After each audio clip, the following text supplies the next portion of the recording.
Right, we are live. Hey guys, how's it going? Welcome back to the Kiwi Lads channel. We are back for the second match of the Six Nations. It's an exciting one. England versus Scotland. We've already seen that matchup just take place between Ireland and Wales, in which Ireland were victorious, winning that game. Not only winning it, though, getting a bonus point alongside it. So this game, there's a chance that it could be relatively close. We did see these two sides clash last year for the Six Nations. And looking at that fixture, as you can see, very close game. But in the end, it was Scotland who were able to get themselves the victory and take home the Calcutta Cup. And that game was actually taking place in Scotland, whereas this game, it has taken place in England at Twickenham. The O2, of course. Sorry, O2 is actually their sponsor. I was just looking at that in the background. But they'll be excited for this contest. The English up for the challenge. New coach, Borthwick in charge. Decent looking lineup here. We will have to wait and see what the outcome of this match will be. And welcome, Hamish, after a long time to YouTube. Says Coding. We were live only about, I'd say, 30 minutes ago, Coding. Somewhere along there. So we haven't been doing too bad overall with the live stream. And looking through at the starting lineup for the English, it is going to be Ellis Genge at number 1, Jamie George at number 2, and Kyle Sinclair slotting in as the number 3. Then Mara Itoje and Ollie Chisholm will be the locking duo for this matchup. Lewis Ludlam, Ben Curry, and then the big man Alex Dombrandt, Quinn's representative, slotting in there as the number 8. Then it is Jack Van Portfleet, at number 9, with Marcus Smith at 10. Then on his outside, Owen Farrell, Joe Marchant at 13. I think that's going to be a very exciting midfield combination to keep an eye on for the English. Hazel Collins out on one wing, Max Malin's out on the other, and Freddie Stewart, one of the up-and-coming young players of this English side. It sounds weird to call him young and up-and-coming because it seems like he's been around for a little while, but he is still always improving, that youngster, and we'll be looking forward to a massive opportunity here up against Scotland, who have gone with the following lineup. Pierre Sherman at number 1. Then it will be George Turner at 2, and WP now slotting in at 3. Richie Gray and Grant Gilchrist as a locking duo. Jamie Ritchie, Crosby, and Fagerson, a loose forward trio. Ben White slots in at 9 with Finn Russell. Always entertaining to see what he's going to pull out of the bag for a match of rugby. The midfield, it will be Sione Tuipulotu and Hugh Jones. Out on the wing, Duan van der Merwe, pure power. He will be going head-to-head up against English number 11, Hazel Collins. Cole staying out on the other wing, and then Stuart Hogg at number 15 for Scotland. We have got there as well. I missed it, says Cutting, and also go the Jocks. Says Jane B. And Wales played so much better in the second half. If they played like that in the first half, they would have had a chance. Yeah, it seemed to be a perfect example of a game of two halves. Ireland were very dominant in that first 40 minutes, whereas in the second, you'd have to say if Wales, like you said, they didn't need so many points on the board, perhaps it could have been just that little bit closer, but that Irish defence is still held strong, even in that second half when they were struggling to get points of their own. Just something that, of course, will give the Irish confidence. Looking through at the benches, it will be Walker, Marco Vunipola, Cole, or Zekwe, also Earl, Ben Youngs, Ollie Lawrence, and then it is going to be Anthony Watson closing out that starting lineup, closing out the reserves for the English. For Scotland, it is Brown, Batty, Bergen, Jack Dempsey, player we have seen a little bit in Australia. He has recently been scouted by the Scottish side. George Horn, King Horn, and then Chris Harris, the last man in the reserves bench. And also rugby, says the Reactor Sports. And forwards for Ireland won in the game in the first half, and hoping for some entertaining or enterprising rugby from Scotland, says cited. Yeah, but what we will quickly do, ladies and gentlemen, is we will show you not just, of course, what games are taking place this week. We do know this game. We've already seen the matchup between Wales and also Ireland. Tomorrow night, there is going to be the game between France and Italy. And then next week, we do get to see the big one, Ireland taking on the French, which is why a lot of people are intrigued for that game. Depending on how that result goes, could determine the Six Nations, which is why this win for England and Scotland will be so important. Looking through at what Scotland have got in their next fixture, will be up against Wales. It's the 5:45 p.m. kickoff, or AM, on the Sunday morning. Then they play France. which will either be a depleted France after losing to Ireland or a French side on top of the world after beating the world number ones. Then it is Scotland, Ireland, and then to close it out, they have got their last game, which will be up against the Italians. Then looking at England, how they start off, their next game will be Italy. So they have a little bit of a lighter game, you could say, unless, of course, Italy are the dark horses that some people are saying that they are. Then all of a sudden we could have a real problem on our hands for some of these top sides. Wales versus England will be in 21 days' time. England versus France, and then they close it out with an Irish home game at the Aviva, taking on the English as well. And also, greetings, Hamish. Can't stay for this one. Just want to thank you for commentary on Ireland versus Wales. Always enjoy your insights, says Mountains of Asylum. And thank you very much for tuning in for that one, mate. Hope to do see you in the future as well. Scotland by 30, says Roll Off. We have read that one, haven't we? I've realised, taking that little 20-minute break or so, my brain went to sleep. And now I'm trying to wake it back up. You guys will notice that I've muddled up a lot of my words. It's not because I'm like drunk or anything like that. It's just sleep deprivation. So we're powering through. We got water. Cheers. Looks green, doesn't it? That's just because of the green screen. Water got to be good for you, but that will keep the throat going. We have just heard Flower O Scotland, which does mean England's national anthem, God Save the King, just around the corner.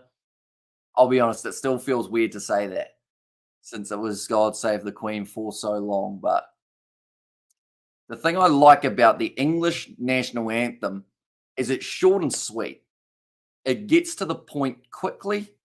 England. That's the summary of it. Sebastian's just put it as well. It's just England. That's it. And we also Portugal versus Belgium at 8 a.m. New Zealand time, and Spain versus Netherlands at 11:45 Australian time. 10:45 Australian time.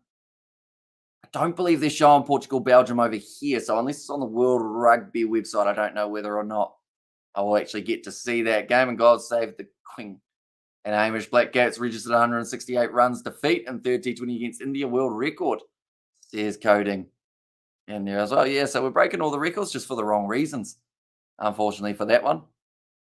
The big flags be taken off the field here.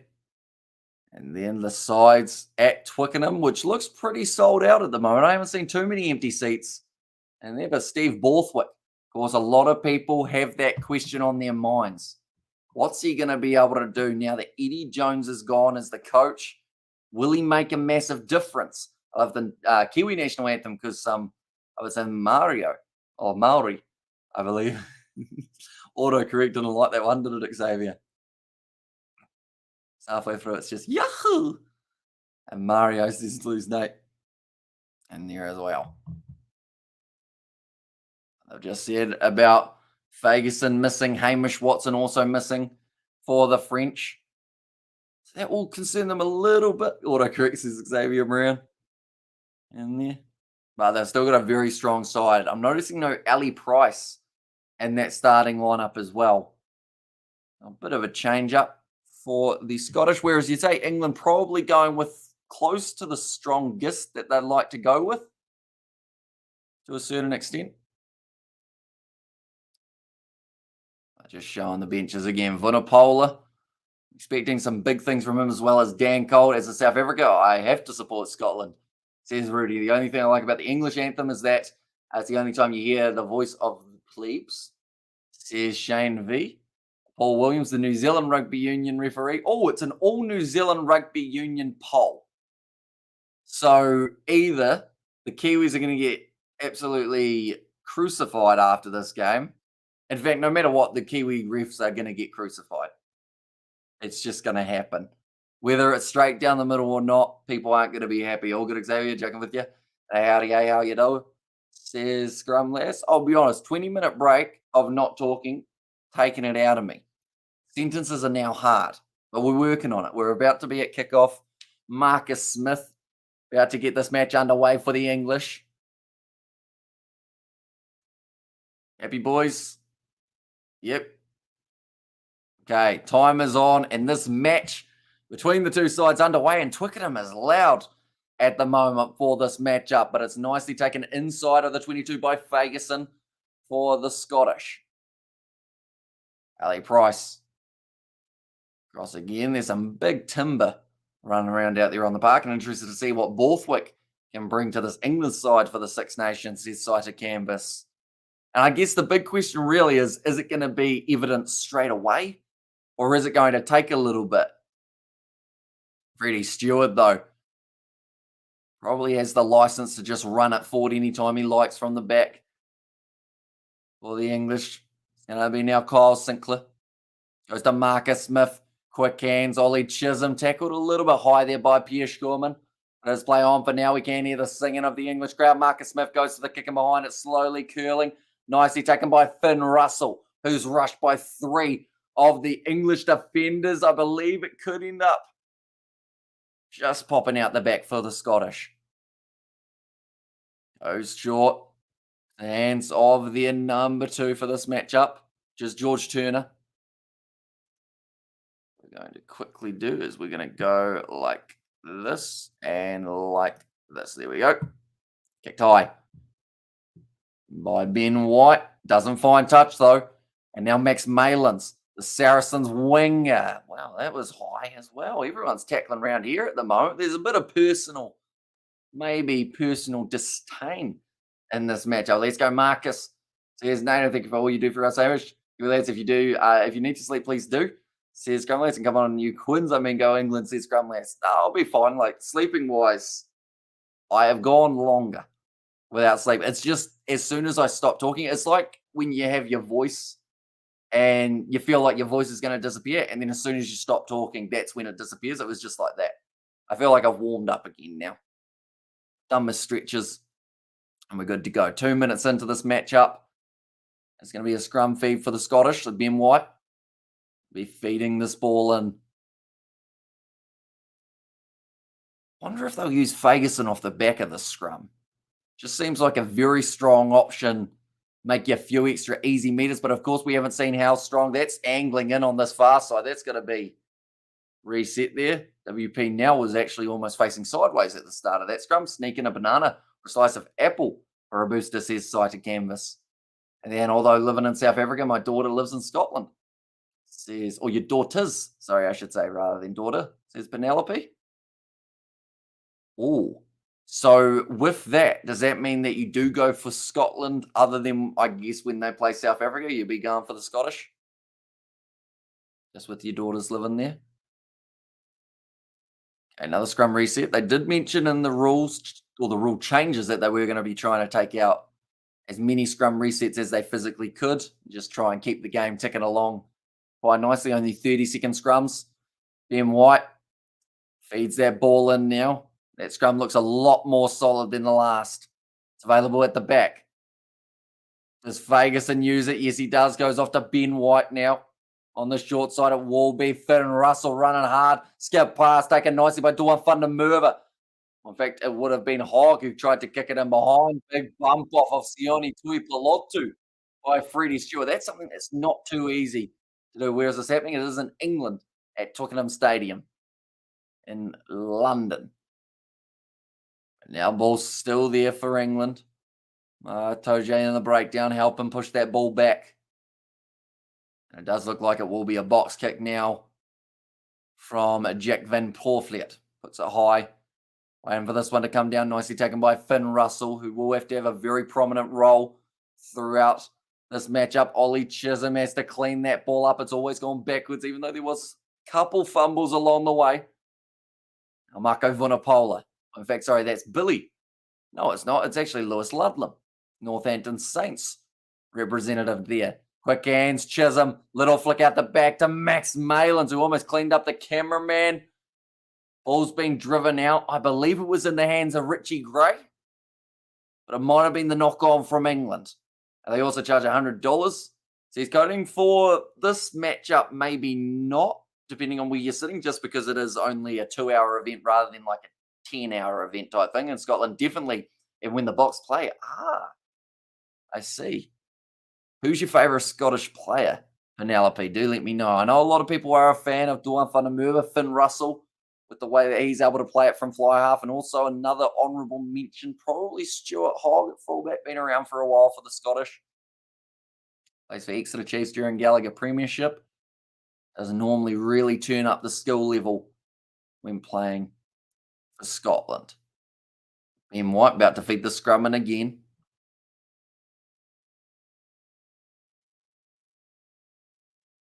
It's going to be put in now. They're just outside of their 22, so they may even still consider the kick, but that scrum has gone round too far, so they do need another reset. Duane is South African, says roll off. I mean, I guess that's a little bit similar to how people try and say that James Lowe, like, he should be playing for New Zealand. But if you've got the blood somewhere along that line of being able to play for someone else and you're not given the opportunities for the side that people think you should be playing for, then I feel like you should be free to go off and play for another side. And he's had a very good career for Scotland. Whereas if he was playing for South Africa, if he had a bad game or two, then maybe you guys would have given him the boot. And Scotland 0, England 0 for a slow but solid start for Borthwick, says Stephen. 6 minutes through at the moment. Marco usually in this room. When he isn't playing, says Shane V. He is normally, although he will be sleeping at the moment. Well, not literally, because, of course, if we're talking about Marco, he's out there waiting on the bench. But he could be sleeping on the bench. Who knows? Going to be the free kick there for the Scottish. He will play for the Lions in South Africa, says Roloff. Now that's going to be kicked downfield. Well taken. Max Malin's now inside of the 22, decides to return fire. Good morning, brother. Let's go Scotland, says Justin. It's kicked him on by this time Chris Harris. Max Malins takes it again, decides to fire back with the boot. It's an awkward swirling one, and it is going to be bouncing inside of the 22. Finn Russell now has got space, but cannot hang around for too long. He's cleaned up by Ludlam as he gets the clear and kick away, but just waited a little bit, maybe too long, a second or two. It ended up costing him quite a bit of distance. Can Steve Eddie Warren pull a Rassi before the World Cup? Says cited. As in, I assume that's get to the side very, very short notice and then turn it around for them. I mean, there's a chance. At the end of the day, England so far throughout this first 7 minutes, they haven't been looking bad. Of course, 7 minutes can't determine whether or not the new coaching has had a big impact. I always remember Twickenham, though, for the massive in-goal areas. And I feel like those kicks in behind that we've seen England already use as part of their tactic may be an effective option. So I'm glad it can be there, says Penelope. And there's Owen, yes, exactly, says cited. Yeah, we're already a 10th of the way through this match. Like I said earlier on, absolutely flying by these games of the URC. Well, sorry, not the URC, the Six Nations. We've got one more game that is happening tomorrow night, and that will be France versus Italy. I might even have a guest for that live stream as well. Speaking of guests, we may even have a guest at halftime for this one, depending on whether or not he is still awake. Kyle Sinclair now goes off to the left. We're still down here. Now out wide, Joe Marchant. Pure pace from the Quins, number 13. Pass distance is 20.8 metres. That seems like a weird stat to have pop up, but that is going to be the penalty in favour of Scotland. A little bit high. In fact, it might have been a neck roll in the breakdown. Scotland do get themselves that pin.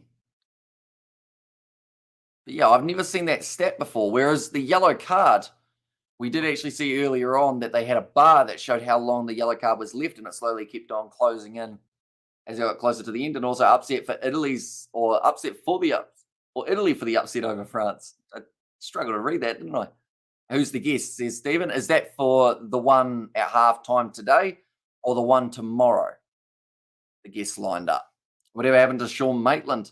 I barely saw him play for Scotland. I think he just got very unlucky with injuries at the wrong times, and then also they've just seemed to go with other options,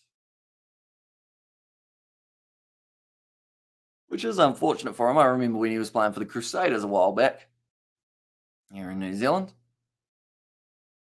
10 minutes down. WP now plays half, gives it off to George Turner. Seems like a patient build-up here to Scotland. They weren't trying to rush anything. That was a big shot on Finn Russell. He kicks it down, and I guess you could argue he just tried to rush that. As you guessed, Hamish, not Foster, please. Says Shane. Imagine if I got Ian Foster on as a guest at like 4 a.m. I feel like you guys would have mixed emotions about the whole thing, wouldn't you? And Waterboy now, Sean Maitland says, Nate. Because who does he play for in the URC? Can't quite remember who he's playing for at the moment, but he is on the wing for someone. So it might just be that they prefer having Duan van der Merwe. Kick distance there was 50.5 metres. Now Stuart Hogg kicks it back downfield. It's going to bounce. Now Ollie Hassel-Collins gives it a banana boot down back into the 22 of Scotland at the moment. Both seem to just be playing a little bit of table tennis between them. Looking for the touchline, and now they do find out who's the halftime guest. The suspense is unbearable, says Stephen. Well, it was the same halftime guest that I had on the last live stream between Wales and Ireland.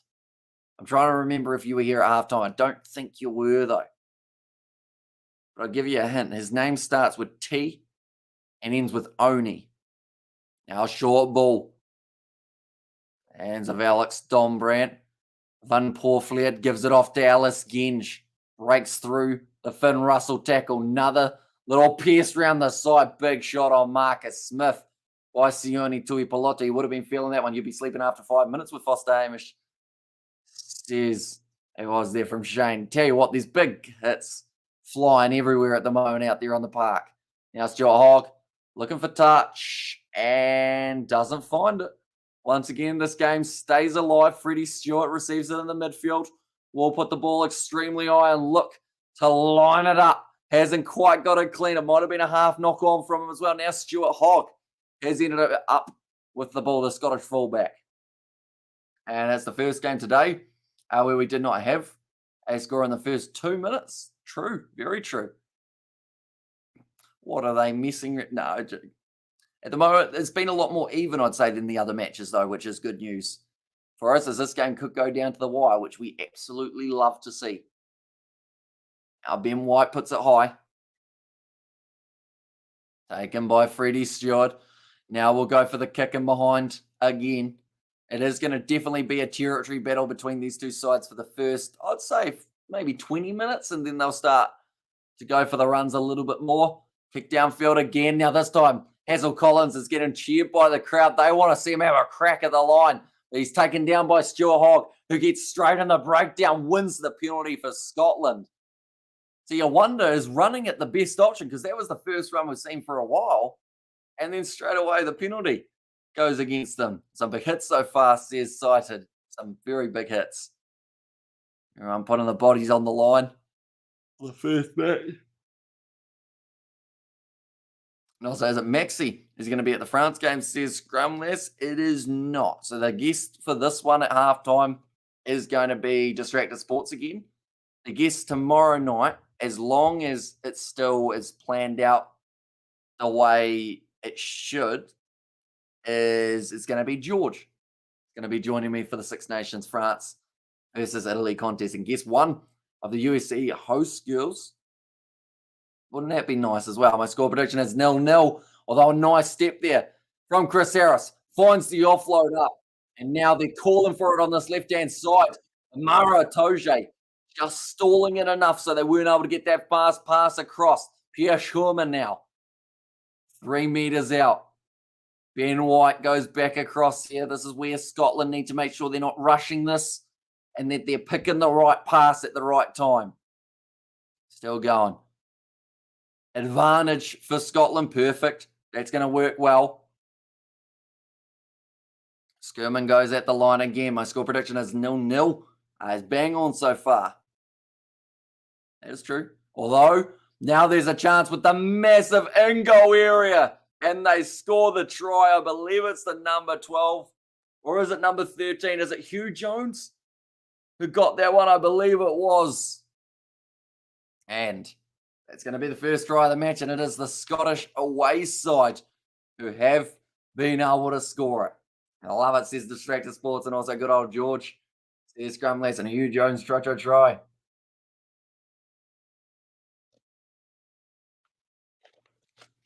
But it's back to what I mentioned. Patience is a virtue in the game of rugby. Rather than just going for absolutely everything at it, they build a couple more phases. They work the advantage in their favour.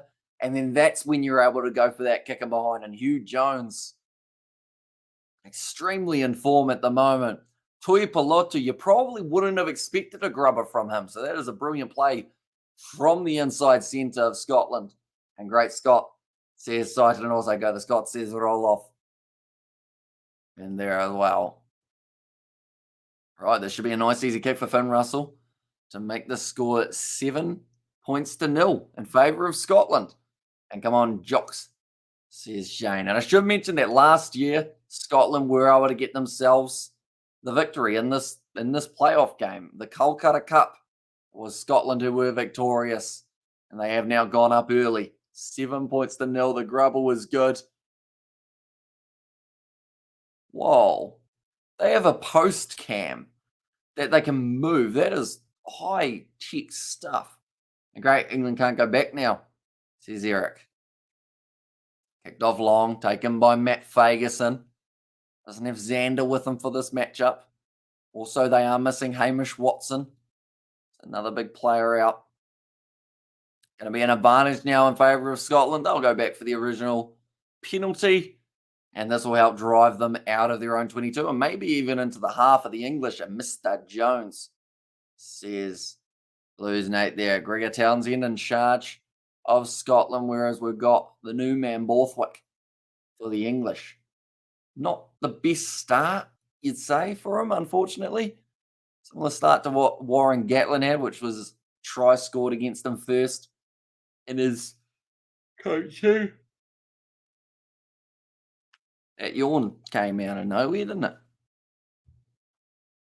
All right, line out here for Scotland as they continue trying to build up their momentum. Joe Marchant yelling at someone, trying to close that gap a little bit more in the back line. George Turner throws it into the back. That's a massive line-out throw, but it's very accurate from Turner. Manages to go straight into the hands of Sione Tuipulotu, but the penalty goes the way of England this time. A seesaw at the moment between these two sides. A knock-on from Tuipulotu, but then it turned into a penalty, so I believe that was for playing the ball on the ground. That'll be booted downfield, nicely into touch. Right, so he ends up hitting the ground and then, played the ball on the ground after dropping it. Now George throws the ball in again. Big drive over the top. Oh, Jack Van Porfleet unfortunately just got cleaned up by George Turner. Just Sports still isn't upset with his YouTube rating, says Stephen. I feel like everyone had forgotten about the YouTube ratings overall.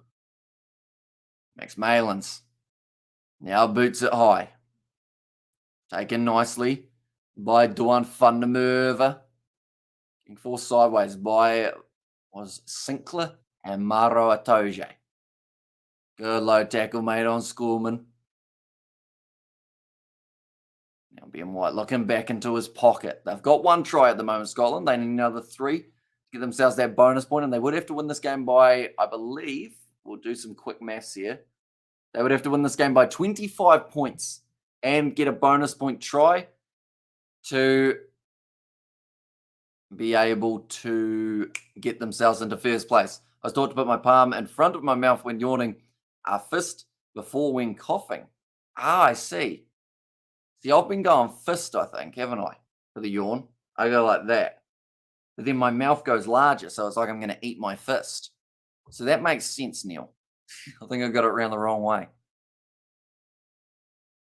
Now, England still retaining this ball. We're already a quarter of the way through this match, ladies and gentlemen. And it is Jack Van Porfleet once again looking to go for the box kick. Seems like territory is going to be an important factor for both sides throughout this matchup. Nicely taken by Finn Russell on the short side, having to dodge his own teammate now. Gives it off to Stuart Hogg. Taken down by Marcus Smith. And also Sweeties for the win. Might be, no, Sweeties, sorry. Sweeties for the win. And also we get there, Stormers versus Sharks went to 150 watches. This one was only 45. You should sleep, says Roll Up. But I always say, I don't mind whether there's one person watching or 100 people watching. Like, we're going to do the commentary either way. That's a bit loose. Max Malin's just kicking it out of everyone's hands for Scotland, and he's been able to get that ball back. Now short, Jamie George, 15 metres out from the line now. And England now going off to the left-hand side. Max Malin's off to Chisholm. Dragged down just in time, but it's going to be the penalty advantage against Jamie Ritchie, who's still hanging on to that ball. If he doesn't let it go soon, he might get himself a yellow card. And also we've got their slang bro for Sweetie Socks Jocks. And this is Min Sing. So Cockney rhyme slang bro. I feel like I'm not very hip, am I? Min Sing. Hopefully I said that correctly. Right, they're going back for the penalty in favour of England. I've got two options here. You either go for the 3 and say we'll take a little bit of a deficit for now, or you say we want to go aggressive because we haven't tested our scrum against them yet massively. So give it another crack. Why are Safford? Oh, what is Safford's doing here?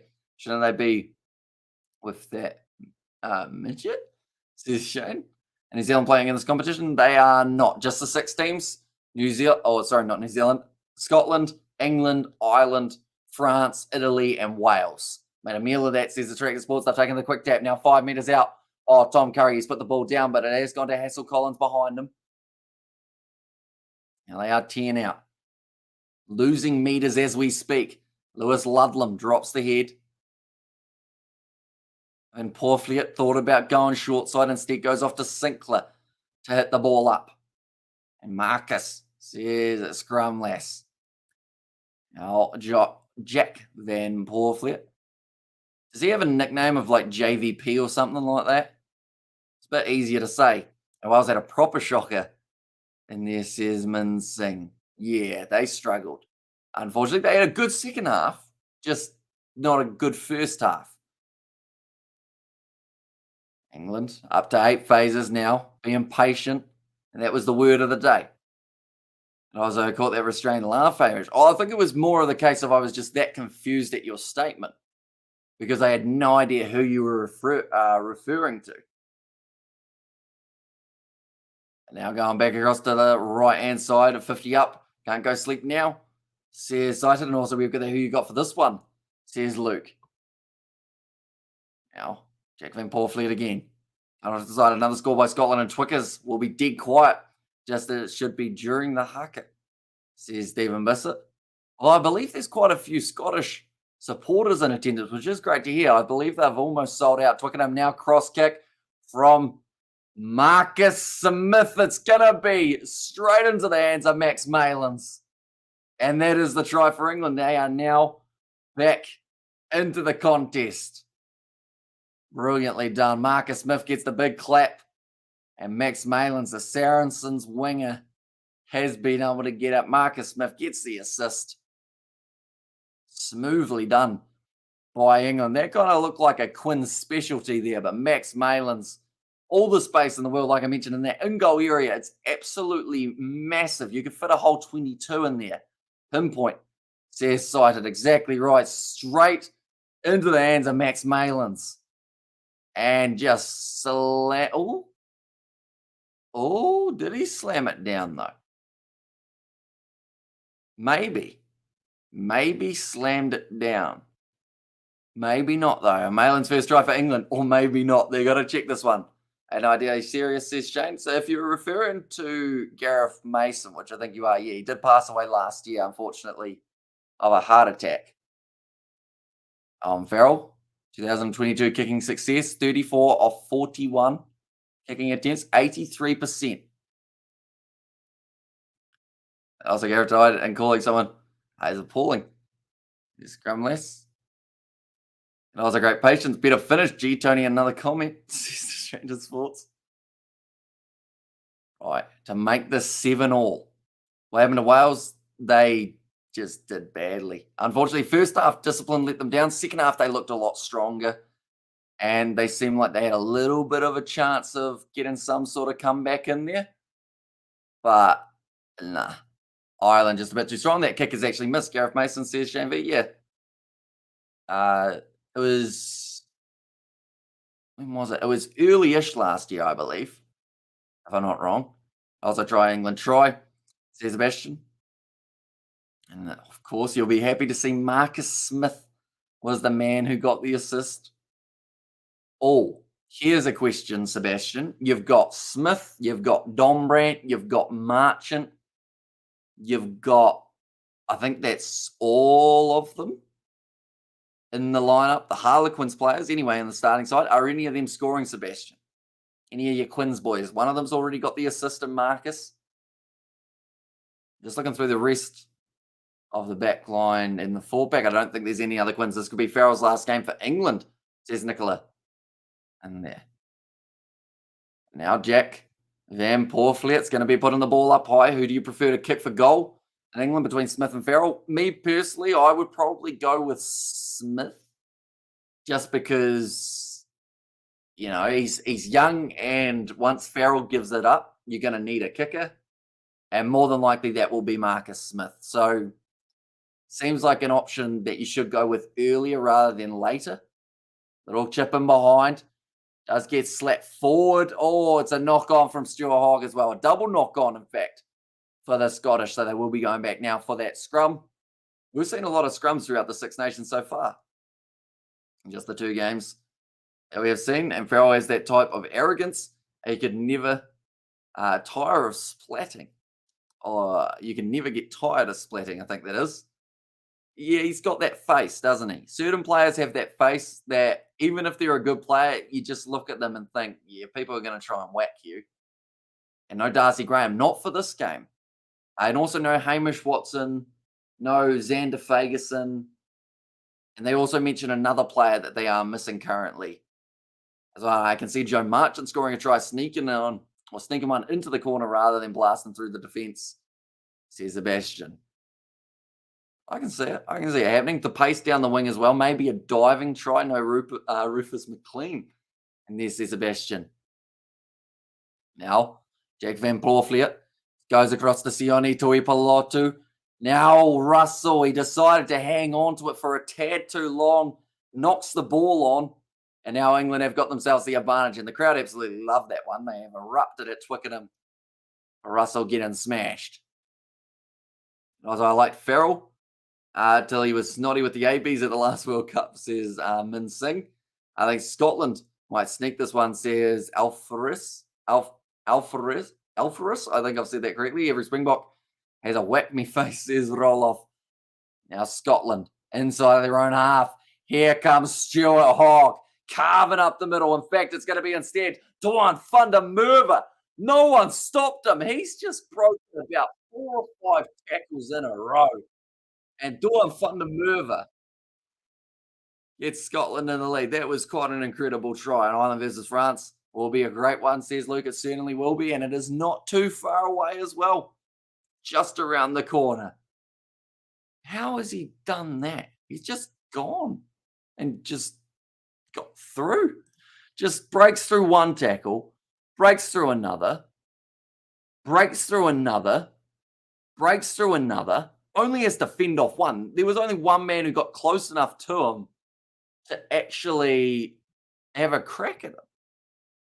And he just went all the way. And also goes South Africa, says Roloff, and he just walked in.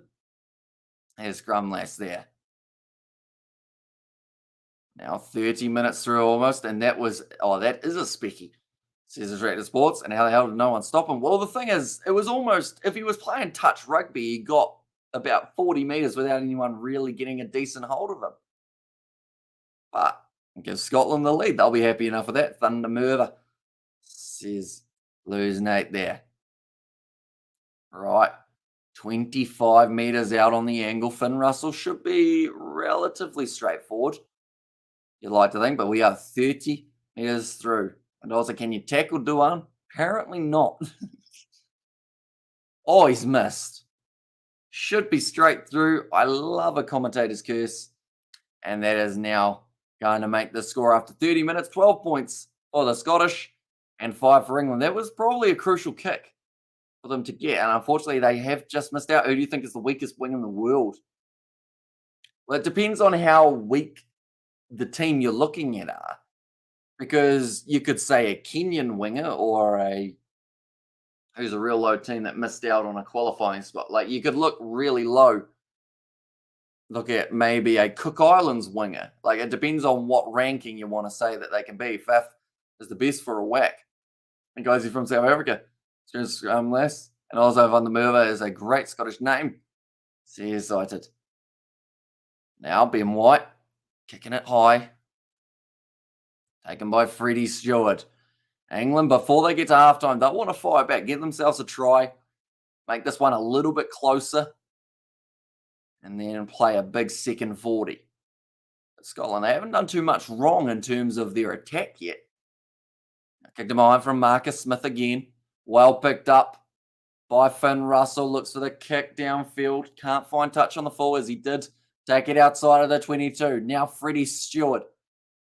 Trying to step through to the fence. Paul Williams tells him to get out of it.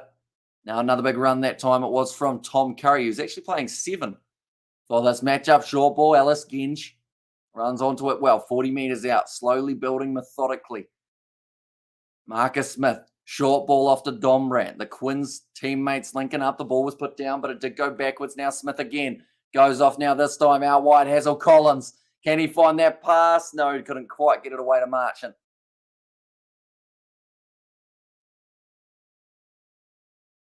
Tried to find it to Ludlam. Then the pass to Dombrand was unsuccessful. It was a knock on.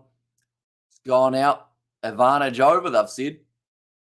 As it was touched, so it will be now a line out for the Scottish.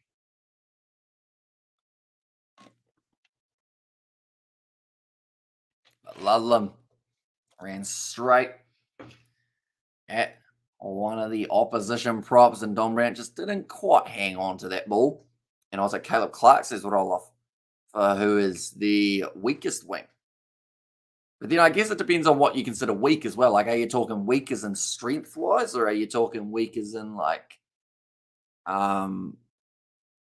skill-wise, tackle-wise? Oh no, where'd that bit come from? You know, you got quite a few options. Turner throws it in deep, nicely taken again, but it bounces awkwardly for Scotland, and they've lost it again. Come on, Townsend. Says, hey, that's a new name. What was the name beforehand? I know it wasn't Buffer. Simpslayer. You were Simpslayer, weren't you? You've changed your name. A week under the high ball, says Alphasaurus.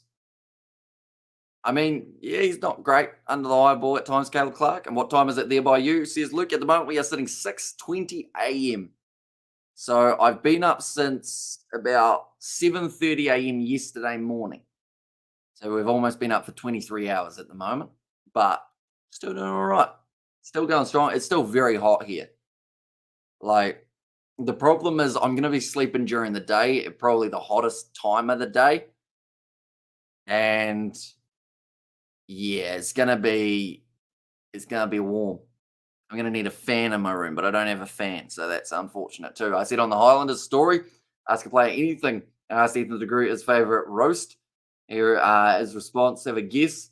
What roast is famous? He's got to be a roast beef kind of boy, doesn't he, Ethan de Groot? I assume it's not roast chicken though. It's something bigger, like either roast lamb or roast beef or something like that, mate. How do you manage to stay up so long? That's a very good question. The key is to just keep talking, and you just keep going throughout.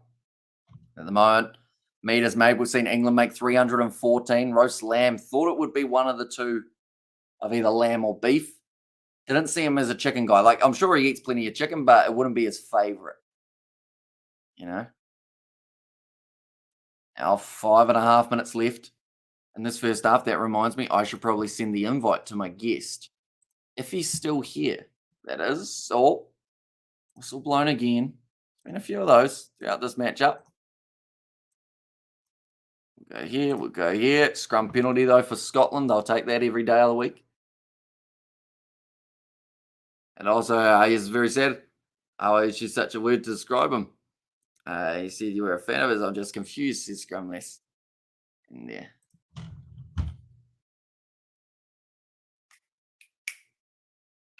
I had to remember what the fella's email was.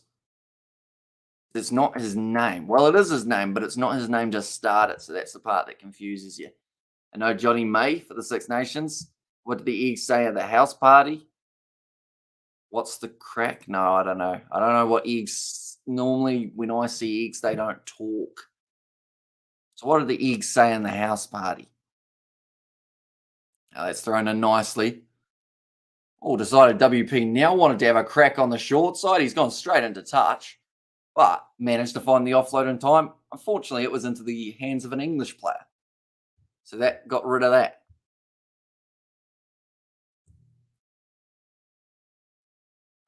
Go like this. We go like this. Omelette. Ah, I see what you did there. And we'll play Caleb Clark. We like weak looking wings. They win World Cups. There's roll off nicely taken by Dawn van der Merwe. He's already scored himself 1 try in this match. Scotland still need another 2. And then they would have themselves the bonus point. But still 4 minutes left in this first half. Russell, under a lot of pressure, gets the ball away. Knocked on there by the number 14 for the Scottish, which was Kyle Steyn. Now, Joe Marchant, he's spending a lot of time right on the left-hand wing. Now, we're back across again, Alice Genge. 45 metres out. Jack Van Porfliet goes to Smith. Now to Malins. The two who linked up for the first try that England were able to score. The first and only, I should say, as well. Now, short ball from Owen Farrell. Finds Dombrant. Steaming at the line, asking for a penalty of some sort. Doesn't end up getting it in the end. Now Smith considers going wider, but instead goes right next to him. That was Ollie Hazel-Collins. It's as if Hazel-Collins has now said he's going to be in the midfield and Joe Marchant can have his wing. Beautiful inside ball. Goes to Marchant that time. Now Chesham. Going one more. They've got numbers. Lewis Ludlam runs at the line. Gives it off to Max Malins. And he gets another one. And also, well time flew by so quickly for the half. As I decided, already 38 minutes through, but England, they got themselves another try. And this game could be going into halftime. 12 points to 12. Somewhere around there, which would be a very entertaining second half just around the corner. But I believe the plan is to have our guests on, unless, of course, he is busy parenting. That's the other side of things. That might mean that he does not join us, but I did send the link through just in case he is available. But this is a nice backline movement. Alice Genge. Then Lewis Ludlam does find the pass at the perfect time to Max Malins. Times it well. And had some pretty good pace going as well, Ludlam, which I think is why Stuart Hogg did have to commit. This game is exactly how we all predicted it. And try, says Nate. In there with the red rose as well. Oh, I see a guest, and he is swinging the arms and all sorts. Now, Owen Farrell. He missed his last kick. His kick is quiet. Nah, it's pretty loud at the moment, to be honest. Like, for a home game for England, it still sounds like there's just as many people supporting Scotland at this game. This one's 31 metres out for Owen Farrell. Missed his first kick, normally safe as houses. 83% kicking rate from 2022. Have I just jinxed him? He's got 50 seconds. Is he trying to use up as much time as he can? I think he is. Oh no, now he's going to kick it. For Owen Farrell, he's missed again. He's missed 2 in a row. So that now makes it 12 points to 10. Which one are you picking to win? Theoretically, from what we've seen, Scotland should be favourites, but England at the end of this first half have shown that when they get it right very well. So it's literally a pick-em game. It could go either way easily. And it's game on. Can go either way in the second half. They're decided exactly right. I do not support either, but if Scotland wins, On Twickenham would be cool. And also we have got there, well, absolutely zero conversions in this game, I guess. Says Grumless. Other than we did see just the one of Finn Russell. We managed to sneak one. Fantastic kicking from Farrell side. It's fantastic if you're a Scottish supporter. He is getting a wrong. That's the penalty to England. Right, they might consider just tapping this one and putting it into touch, although they are down by 2 points at the moment. So you can't really afford to not maybe have one more attacking chance. What we'll quickly do is we will update the scoreboard so that when we get to halftime, we are all sorted and we are all grooved. Here we go. Right, England kicking this one downfield for touch. I'm too used to watching sevens lately. Like anytime you see a penalty in sevens and it's near the end of the half, they'll just tap it and boot it out. But this one now, they're inside of the half of the Scottish. Jamie George with an important throw. And Marcus should take over kicking duty, says Blues now. I'm surprised they went with Farrell in the first place for kicking wise, seeing as Marcus Smith I thought was supposed to be kicking. And he's normally very decent at kicking as well. So I guess they've just gone with a more experienced guy. The only reason I can think of not giving Marcus the kicking tee is if he said he didn't want it. Now Chisholm running nicely, moves up to 22 metres out. England, great attacking scenario here. Now Marcus Smith sells the dummy, tries to go through the big man Ferguson, in fact it was. Now Sinclair, short ball to Genge. Both props getting involved.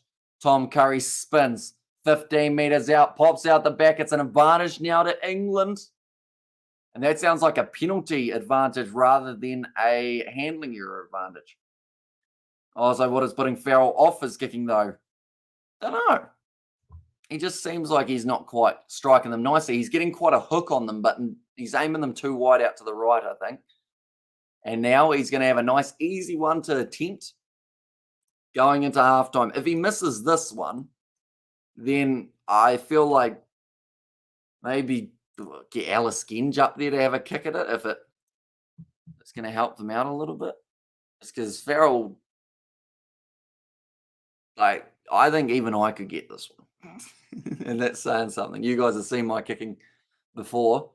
She's a mixed bag. Let's go, lads. Says Nate there. Right, Owen Farrell. Line this kick up. Make the score 13 points. England to take the lead at halftime. He's taking some very deep breaths. He's taking his time with the kicking, Farrell. Maybe he's kind of accidentally, without knowing it, kind of psyching himself out of it. Yeah, that one's gone over. He gets the G from the crowd. Almost a sarcastic one there. But at halftime in this contest, there's going to be 13 points for England and 12 for the Scottish. And Caleb Clark's defence makes him the weakest link, tends to slip off tackles. And nice seeing you again. Thanks for the broadcast. What is your take on South Africa wanting to join the Six Nations, says Richard? I mean, it's one of those ones that the Six Nations has such a rich history. And to lose one of the sides out of the Six Nations, even if Italy is struggling to a certain extent, I feel like it just, for me, doesn't feel like the Six Nations if they're going somewhere other than Europe. And I know that South Africa, they want to get their hands on as much gold as they physically can because they want to show that they're the best side. So they join the URC, they join the Champions Cup.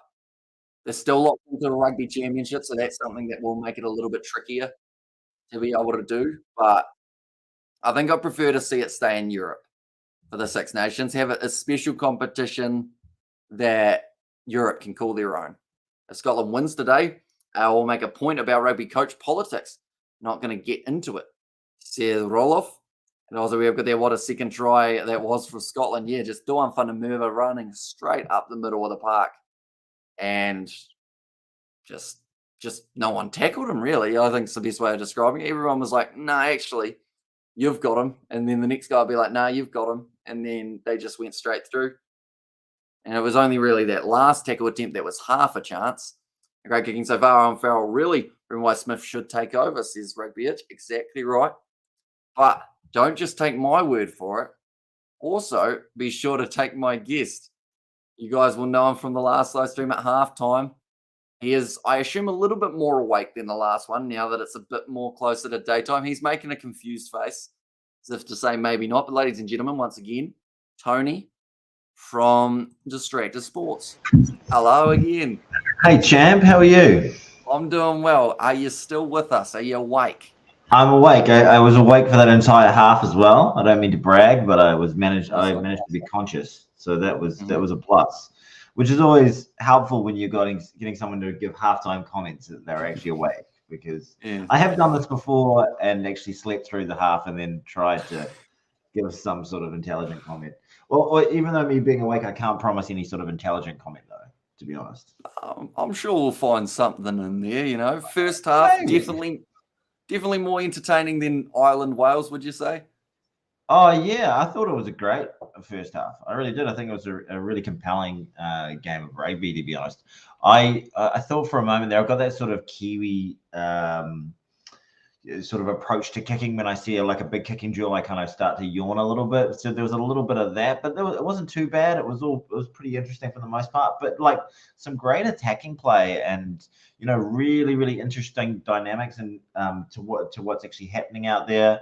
I thought for large periods of that game, for that first half, the Scottish defence was great. That seemed to be the big difference. The Scots were able to open them up and carve them, expose the frailties in the English defence relatively easily up front or in that half. And that Van der Werve try was just special. That's one we're going to see forever. It's going to be replayed over and over and over again, which will make all those English defenders feel sick, I'm sure. But that was a real special one. But credit to the English, they showed great patience to get that first try for Mellons and really, really came back into it late in that half as well. But it's all there to play for, and it's exciting stuff. And I wasn't, I was a little bit apprehensive about this whole waking up at 3 a.m. to watch European rugby. But here I've done it, and it's been bloody enjoyable. Really, both games, even the Irish and the Welsh, was still entertaining to watch. I feel like you're going to get to about 5 p.m. later on, and you're just going to be sitting there like, maybe not. Maybe I regret this now. I felt tired yesterday just thinking about it, and I do feel tired. I don't know how you do this weekend after weekend. I really don't. You're a madman. You're an absolute madman, champ. You just got to get used to not sleeping. It's like anything. You just got to train the body to. Sleep is for the weak. You can sleep when you die. All that sort of stuff. Too busy to sleep. So what are you, going into 24 hours now? Is that what we're sort of coming up on? Yeah, we're getting close to that at the moment. Why didn't you just grab a little kip at some stage? You surely could have, you Wally. Well, you see, I watched the local cricket final. That was. I know you watched the local cricket final, but there was definitely some hours between. I don't know, when did it finish up? 4:30. But the thing was, it was between 31 degrees. Oh yeah, okay. Well, just I don't know, put the fan on and have a lie down. Did you have a lie down? No, because the BBL final was on after. But the thing is, for me, if I try and sleep for 2 or 3 hours, that makes me more tired than just powering through. No, you need to develop the ability to power nap. Do you power nap? No. Not power slap, power nap. No, I normally just go for my big chunk, about 9 hours bumper. Same approach that everybody else that has to poos, going for a big chunk.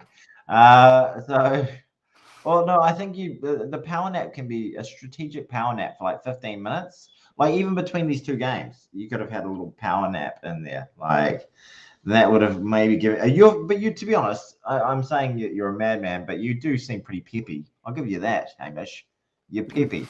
Thank you. You feel peppy? I do feel peppy.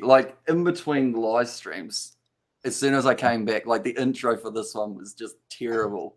Because as soon as I stop talking, my brain just goes, okay, we're sleeping now. I noticed the only thing that gives it away sometimes when I think you're tired on a stream is you're really good with the comments most of the time, but if you're super tired, I think you just go, fuck what's this fucking you mumble some of the comments sometimes, but other than that, it's pretty primo. Have you been enjoying how I've been making my own commentary on my own comments? Like, great comment, Tony. Like, and you read. You know, I'll read out everything. So yeah. You're like Ron Burgundy with the teleprompter. Yeah, you know what I'm referring to, don't you?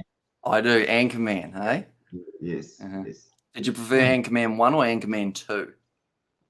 I think it's more of this. It's more of a shtick in Anchorman 1. I'm Ron Burgundy. Yeah, that's who put a question mark. Yeah, it's good stuff. But what are your thoughts on the game so far? I thought that, I don't know if this is a controversial take. The only player that sort of, I know he's rocks and diamonds most of the time, but he's been more rocks than diamonds today. It's Finn Russell. Seems to have not really done anything special, made a few pretty crucial mistakes at times that you want him to step up and be a steadying hand, but that's just not the player he is. And I don't think he's done anything particularly well either. No, he seems to be caught in two minds a majority of the time. And I don't know whether that's because England are rushing up a little bit at times and making him go, oh, okay, am I still passing or am I like, because that pass that he should have made when he got smashed, like near that top side of the field, that just seemed like he was hoping a gap would open up. And all that happened was he just got pretty much hit from the side. Yeah. I think, you got to play with a bit more sort of game awareness as well. Like, what's the appropriate thing to do at the time? But he's just that player he's so, Carlos Spencer like that mercurial element where they can do things that other players can't, just because they've got the audacity to try and the will and the arrogance at times to try, but also can, absolutely poop the bed, poop it big time. Yeah. So would you say he's the key for Scotland in the second half? If he plays well, they get themselves the win. But if he doesn't, can they pull? I was thinking they should pull him. To be honest with him, like he's costing them more than he's actually giving them at the moment, and give him another 10, 15. And who would they put on if they take him off? I've just checked. I was doing a bit of research. Blair Kinghorn would be the replacement. Kinghorn. What a name, Blair Kinghorn. Particularly sort of regal name, but I think the Scots have been playing pretty damn well, despite other than Finn, really. Yeah, and once again, I don't want to harp on about it. That try, that was something else. That really was. But and also Mellons' tries, that finish that he had. I would like to have a little bit more of a closer look at that first finish where he got it off the kick, because he came down on it kind of awkwardly, but they seem to be pretty happy with that. Yeah. Yeah, they kind of, in the commentary box, they were like, we're going to have a look at this, and then no one had a look at it. And I was just like, yep, no, we're good. They must have checked it. Have they streamlined that process? They must have, really. Yeah, I assume so, that they can do it without having to get the TVs out and whatnot. Just do a quick little check over and go, oh, actually, maybe we should look at this. Yeah. They must have seen enough there to be happy, basically. Cody said, can you introduce him? This is Tony. That's me. That is Tony from Distracted Sports. I'm very active. I make a video about once every 3 months. I also have a sweet podcast with my man 2 Cents. Kind of the reason I have to wake up for this stuff is like often, like we had our most recent podcast. I didn't watch any rugby over the entire summer, and the whole podcast was me just going, what's happening? Who's that guy? And Mark just sort of fills me in. So the dynamic of the podcast is very much I play the dumb guy, and I do it really well. It doesn't actually take me that much effort, and 2 Cents is the guy who knows everything. But we're going to have to get you on, aren't we, Hamish? At some stage, I've got to make the trip up north, don't I? Oh yeah, I don't know. We've got technology too. But are you still planning on coming up? I do want to. I wanted to get up there about mid-February, and then I realized about a week ago that mid-February was like 2 weeks away. Well, yeah, it's 10 days away. Well, no, yeah. So it might have to be maybe a before the World Cup, after Super Rugby type model somewhere. Like July. Is that after? Is July Internationals after Super Rugby, or is that like June? Did we have June Internationals back in the day? So June about 25th or somewhere around there is when Super Rugby ends, I believe, and then first week of July. So maybe right after Super Rugby. Who have we got coming to New Zealand in July? Oh, Actually, I'll have a yes. look. That looked like I took a picture of you, but I was just showing I have my phone. Saving something for the wank bank. I get it. Don't worry. I don't judge you. I don't judge you. Who we got? Kevin said, "How do you guys think this will pan out?" Oh, it's a pick 'em, really, isn't it? It's 50-50. I thought that to be honest, the Scots had the running of most of that game. I thought that they were on top, but the English, it's so tight. They came back so nicely in that, and they've got the momentum now. So I don't know. The only thing I think is that English defense just looks a little bit frail, whereas the Scottish defense is making the English work a little bit more for their tries. Maybe that last one was a touch soft, but that first try to Mellons, boy, they had to work hard for it, as opposed to just the Scots when they've actually absolutely carved them up. Hello, I've got a friend visiting me. Hello, darling. How are you? So we have got Go the Titans from Kev. And there's hello. How you going? You okay? Yeah, this is my streaker who's coming. I'm afraid. Oh, look at my bloody hangers. He's got That's what my hair looked like not too long ago. Yeah. He's been doing what you need to be doing, mate. Sleeping. I see. That's how you do it. Yeah, right. Dude, I better cut this short because I've got she's finally woken up. But what a game. I think it's going to be a good second half. I think I've enjoyed waking up for both of these test matches. And when are the French playing? The French are playing tomorrow night at 4 a.m. or tomorrow morning at 4 a.m. And I will have a George with me for that live stream, fingers crossed. Oh, my Georgie boy. Okay, that sounds good. I can't wait to see your fishing blog. I hope we catch something, or else it's going to be very, very bland. Well, I mean, we'll try and make the most of it, won't we? Well, make it funny. If you don't catch anything, at least make it funny. You know? Exactly. And because you were a couple of vlogs, weren't there? Yeah, we've done a original bowling vlog. There's a cartoon starting right now, so I better get out of here. The window. Yeah. Oh, well, thanks for coming, mate. We'll see you later on. Bye. Here we go, Tony from Distracted Sports, ladies and gentlemen, and his daughter as well. But we're just getting into the second half now. It's looking quite dark at Twickenham. Someone's got to turn on some lights, I'd say. It can be ready to go. You can't go to Auckland, Hamish, as our airport terminal is still flooded. Yeah, so this would be like 3 or 4 months down the line, somewhere along those lines, probably. But I would like to go up there at some stage. Although close to a World Cup, but we've seen it sometimes work before in teams' favours. So we've seen some good from England in this game. We've seen some not so good, and that could be down to rust. But yeah, it'll be intriguing to see how they go compared to how Australia goes now that Australia have Eddie Jones. And there, I remember a time where Southern Hemisphere fans wouldn't watch the Northern Hemisphere teams. Now they're getting up early to watch it, says Canvas Beard. See, I've always been of the mindset of if I'm going to watch any international rugby, I have to watch all international rugby. That's available to me, that is. Like, I wish I could watch like games like, I think someone said later on, Portugal play some random team. Like, if it was available to watch, I'd probably watch it. But anything that's on Sky over here, like for the past like 3 years, we just got up and done live streams for those matches, and Scott's on top. What game is he watching? Says Crumpus. I mean, at the moment, for me, I'd say that Scotland have looked like slightly the more consistent team in terms of phase play. England, they're more consistent in terms of territory and also being able to finish off those tries. I love it, says Eric. And there as well. But now Owen Farrell puts the ball high. Waiting for this one to come down nicely, taken by Stuart Hogg, lined up straight away by Max Malins. Already scored himself 2 tries in this contest. We'll be looking for a hat trick, but of course, there's more than just a Six Nations game on the line here. The Kolkata Cup. Both sides want it. Only one can walk away with it. Scotland, they are the defending champions of that cup as well, I should mention, but that ball has been kicked high. Waiting for this one to come down just a little bit shorter than they would have liked. It's an advantage to England now. Here comes Ollie Hazel-Collins running sideways, almost through a gap. Fends off Duan Fundermerva. Tackled by Sione Tuipulotu. Now short ball again to Genge. Now Jack Van Poorvliet goes to Farrell. Dom Brandt. Tackle around the bootlaces.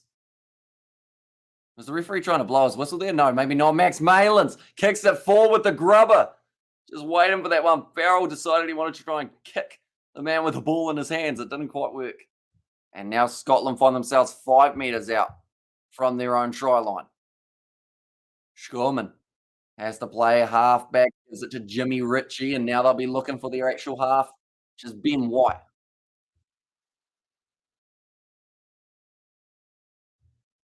Right, rolling it back.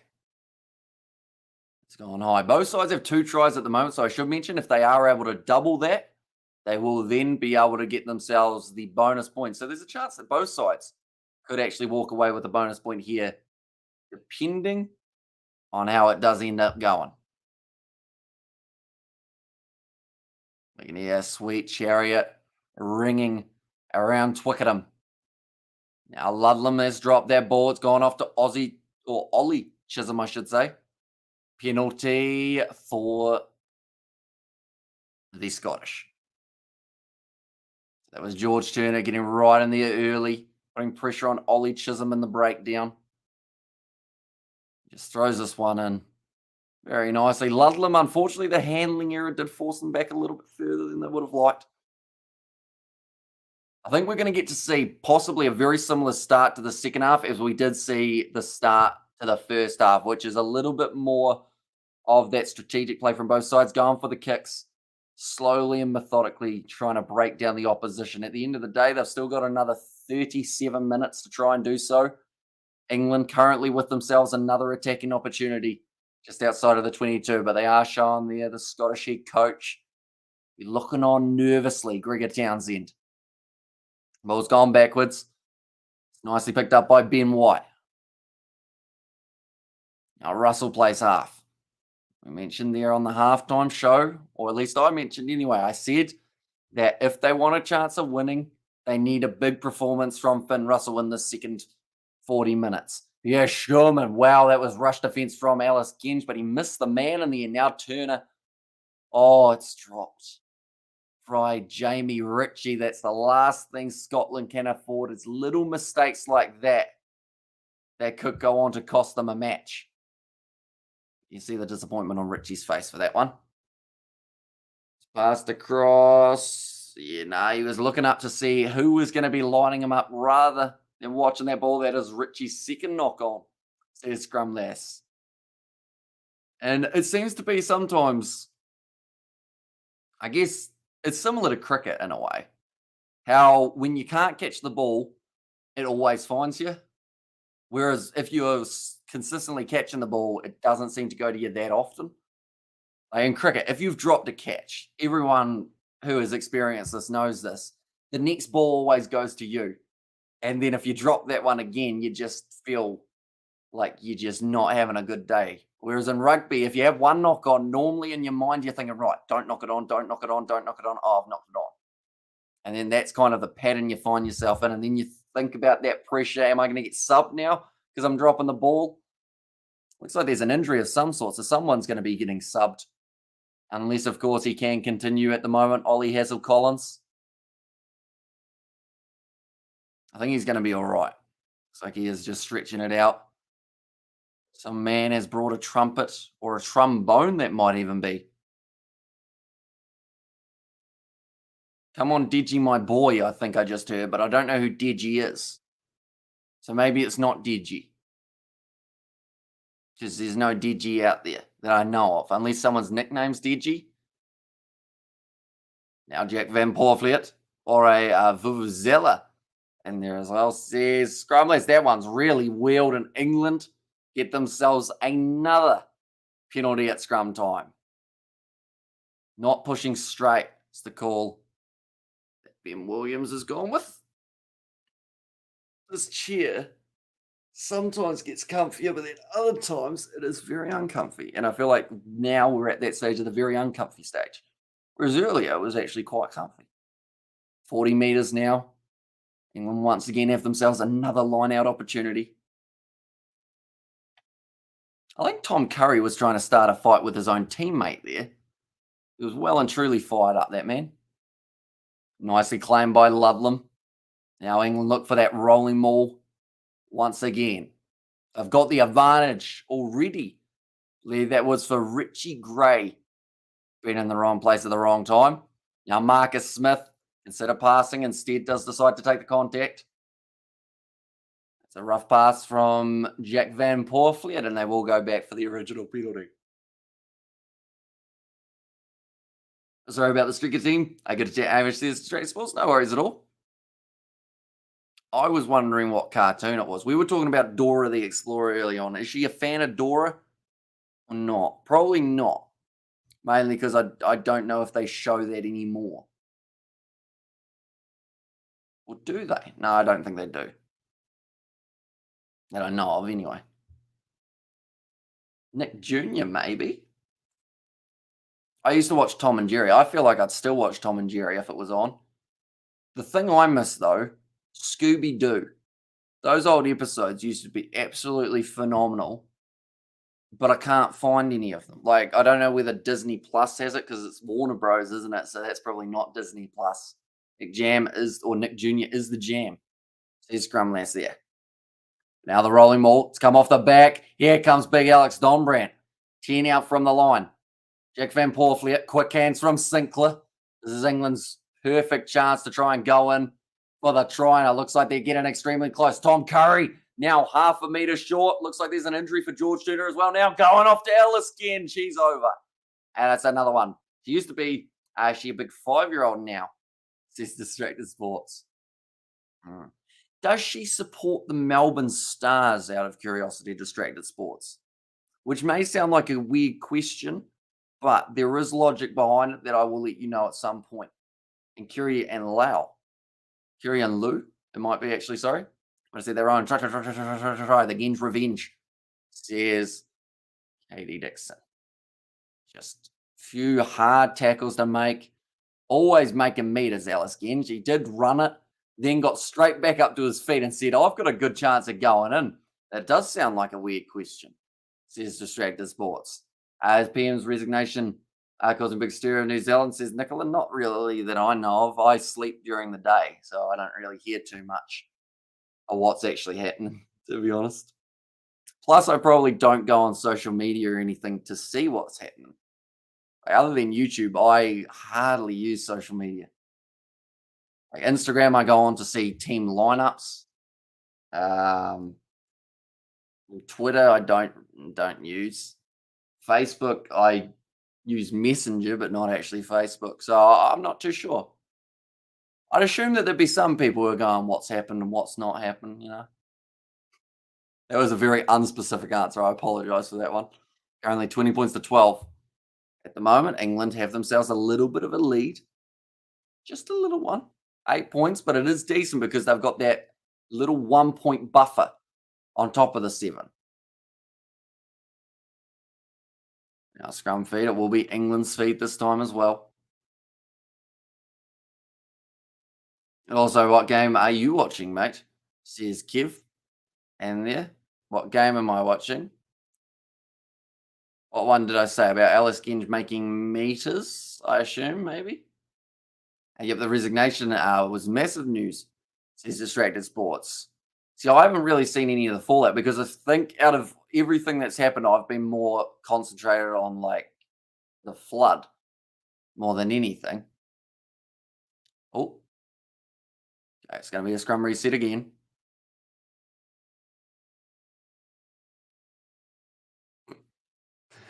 Jamie George has just been very honest with the referee. He said, I'm not comfortable. Obviously not happy with the gap that they've got between the front rows at the moment.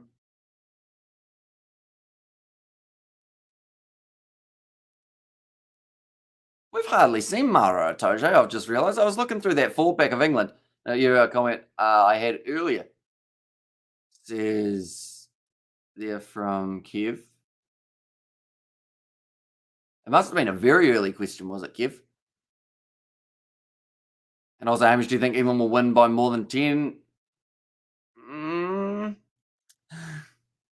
It's tricky because Scotland, I feel like, are on the verge of another try.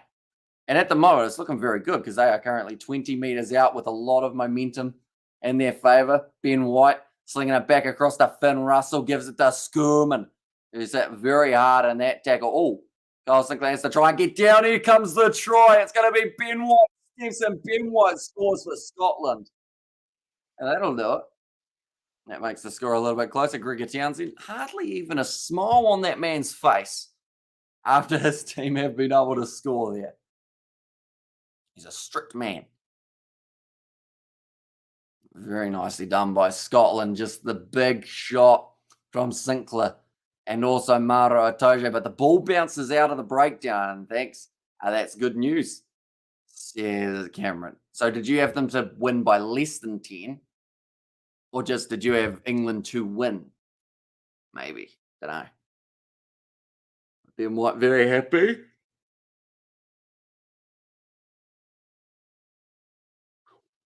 It's a big yawn. That's that 24-hour yawn coming in.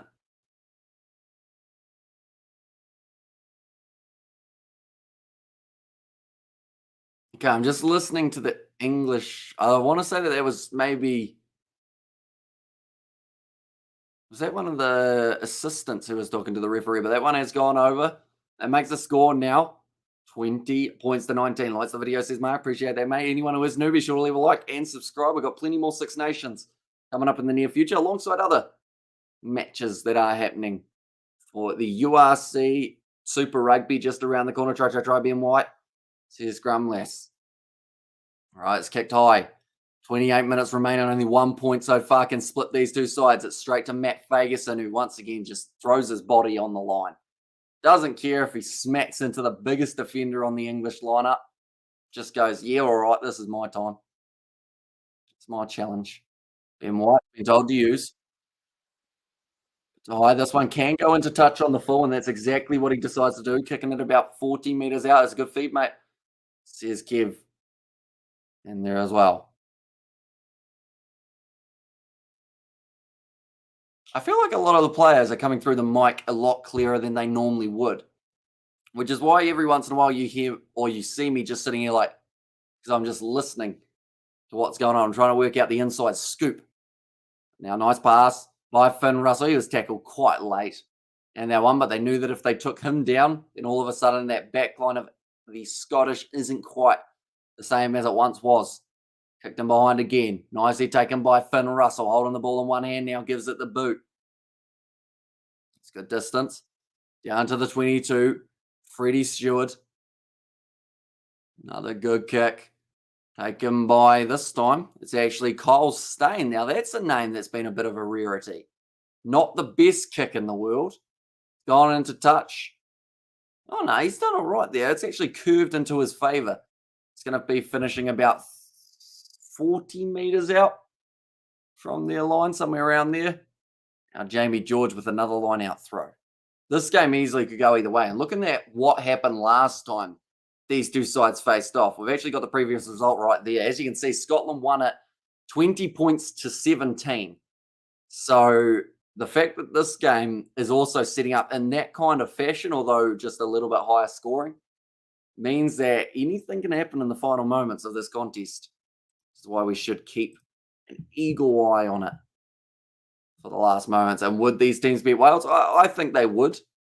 Although second half Wales looked like a different story to first half Wales. I think the majority of the competition, if not even Italy as well, would have beaten first half Wales. But second half Wales looked a lot more promising. The fittest will win this game. What's your thoughts, says Kev? At the end of the day, I feel like maybe tactics as well could play a massive factor. I'm going to say the team that takes the risk will win it. Whether that's a cross kick or whether that's like a risky cutout pass. Do you think France could cover the spread 15 plus against Italy? I wish we had seen Italy have a warm-up game so I could help you out in terms of how they're going to go. But Italy are a tough side to predict at the moment. And who's at home for that game? Is it an Italy home game or a French home game? I think it might be a French home game, isn't it? Scotland will win 13 plus. Says King D. Oh, 13 plus. I just clicked in my head how many points that was. Don Brandt now getting taken off the field. That is for Ben Earl, who is going to be replacing him.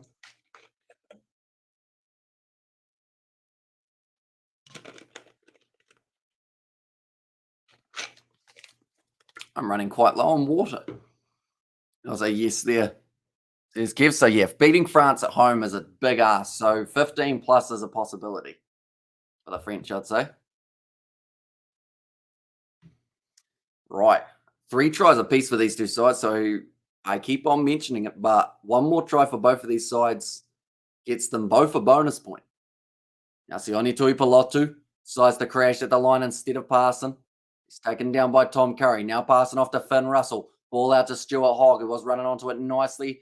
Gets taken down by Owen Farrell. Finds his offload up to Luke Crosby. And injecting pace. Says Kev. It's gone high and it's gone out on the full from Finn Russell. That could be a costly mistake right there. Russell under pressure at the moment. He can end a game, but will want the penalty 3 now. And with Ben Earl, says Kev for injecting the extra pace. But yeah, he hasn't had the best game, Finn Russell. And hopefully that does continue. Their next game, it's going to be up against Wales, I believe they've got. England have got Italy as their next contest. So we will be covering both of those games on the channel, ladies and gentlemen. So be sure, if you haven't already, hit that subscribe button. We have got plenty more coming up in the near future. Now nicely taken by Owen Farrell off to Joe Marchant. And he's been relatively quiet throughout this matchup, other than that little patch in the middle of the first half where he seemed to be everywhere. Out on the wing in the centres, Alice Genge with a big bump off, finds the pass off to Jack Van Porfiet. Owen Farrell inside, Borden Malins.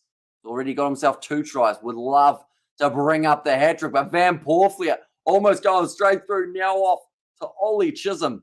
10 metres from the line here for the English. Ludlam crashes at the line.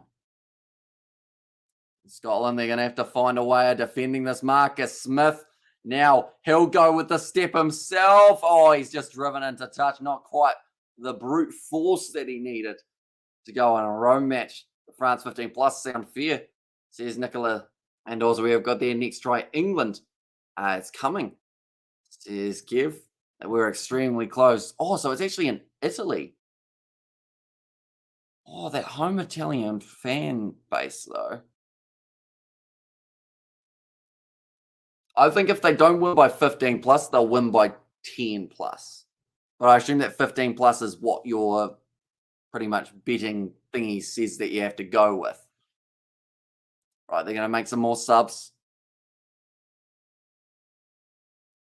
Is it going to be this time? I think England are probably getting close to replacing some forwards, but they've actually gone with Ben Youngs. Huge amount of experience and speed and power talent now, says Eric. And also Jack Dempsey making his way out onto the field. Bergan and also Brown, another player for Scotland. So starting to really unleash that bench, trying to create the chance. Whoa, whoever that is, Jack Dempsey, from a certain angle, kind of looks like Bowden Barrett with a mustache.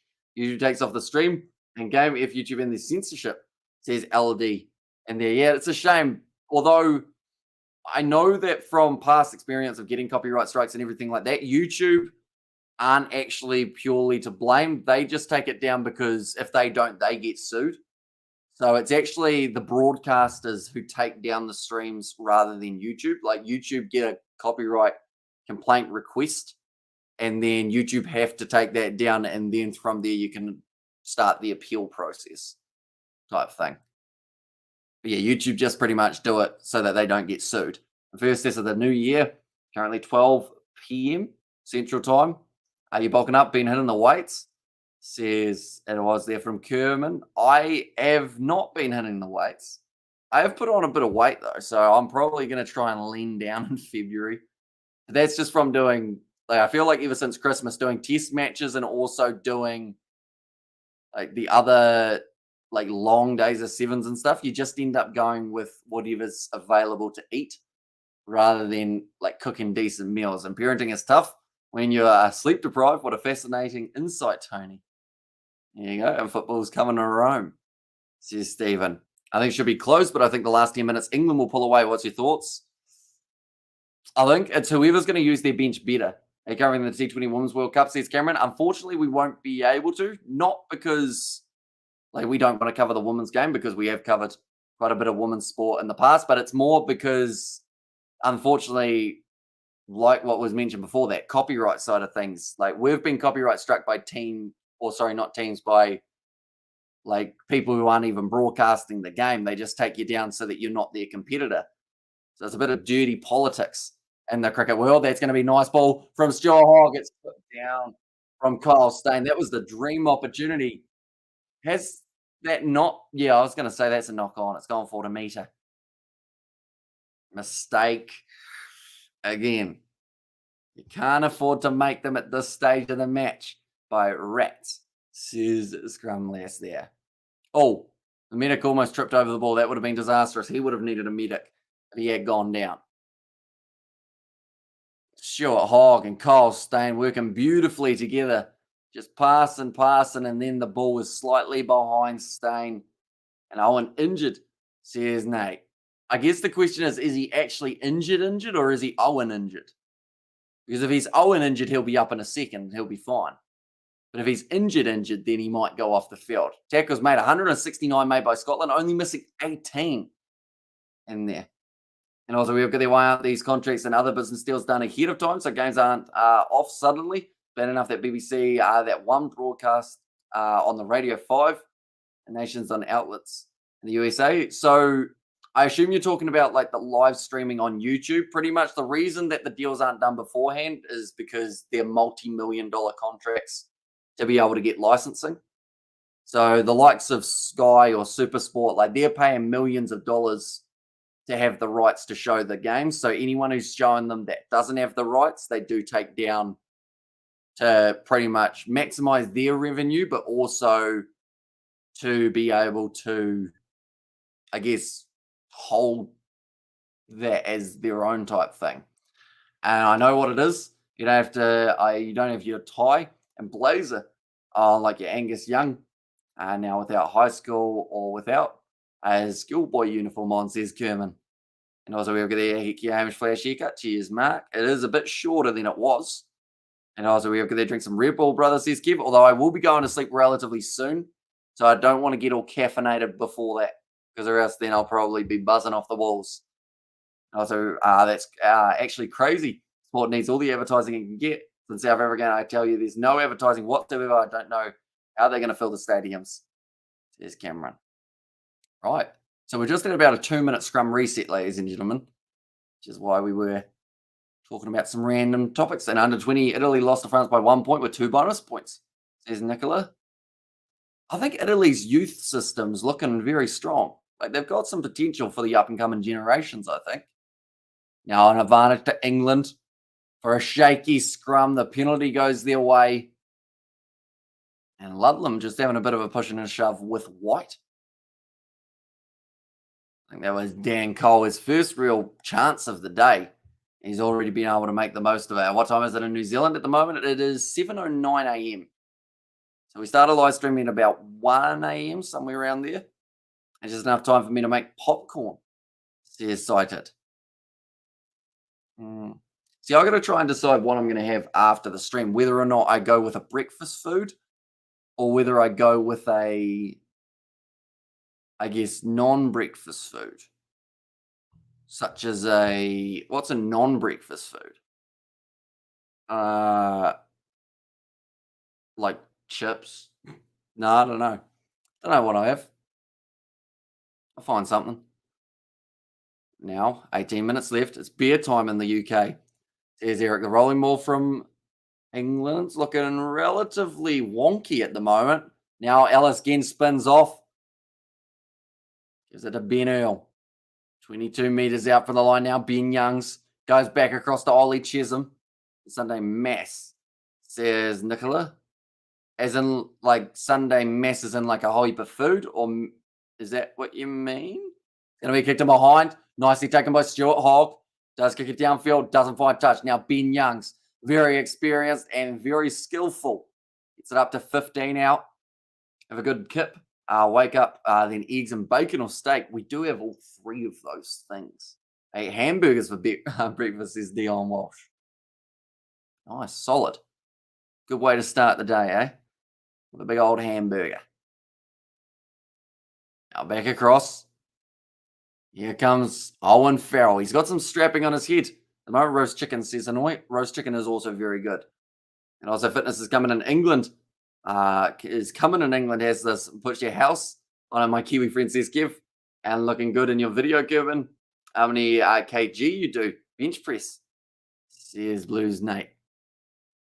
Oh, penalty goes to England. So this will work. They might be able to take the 3 points if they really want it. But do they really want it? That's the question. I'm stretching. Whoa, that's a weird angle. Right.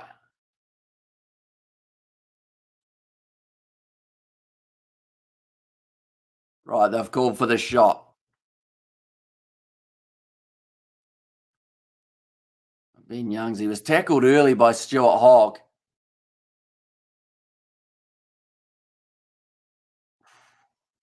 Okay, Ben Youngs, knowing the rules there well and truly. I almost said well and truly.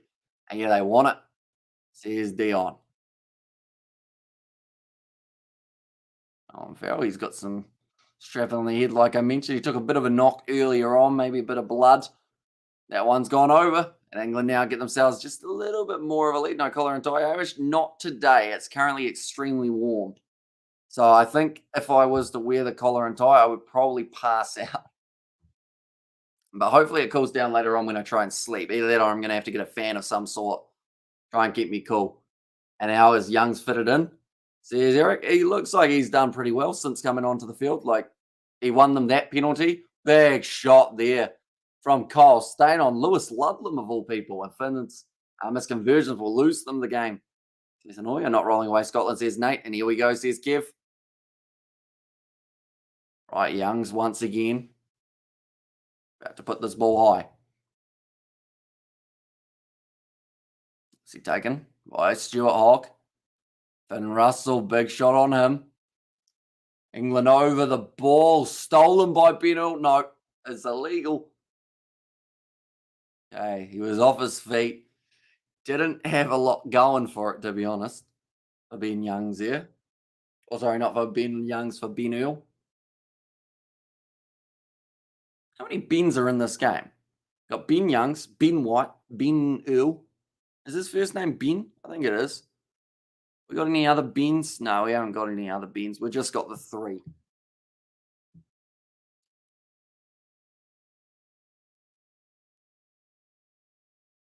This is very good. Tackle made by the English. Big, hard, smacking shot. And I missed a bit, it seems. Did Farrell do battle in the trenches or something, says Cited. I'm not actually sure what caused the cut, but there was a cut somehow. So, yeah, he looks like he's going to continue. There's actually a few players who have got a couple wounds out there on the park. It's been a physical matchup. I do see Blair Kinghorn now makes his way out onto the field here for the Scottish. Available at the back. And they march forward. It's going to be Fraser Brown at the back. Or Brown. No, how'd they say it? Brown. I can't say it like a Scottish person. The wrong call on his feet. Says Kev. Brown. Kind of got a tongue roll, but it doesn't type thing, doesn't it? Now, Sione Tuipulotu goes across to Chris Harris. 5 phases now for Scotland. There are some tired bodies out there. Bins are for refuse, Hamish. Says Hamish. Bins. Bins? What bins? I am confused. It's cross kick. Cross kick. No, doesn't quite stick to Kyle Steyn's hand. It was just out of reach. I see Finn Russell is still out there on the field, though, so maybe Kinghorn came on for Sione Tuipulotu, I would say. I think I'm going to be yawning throughout the last 13 minutes. Been there, done that, Hamish.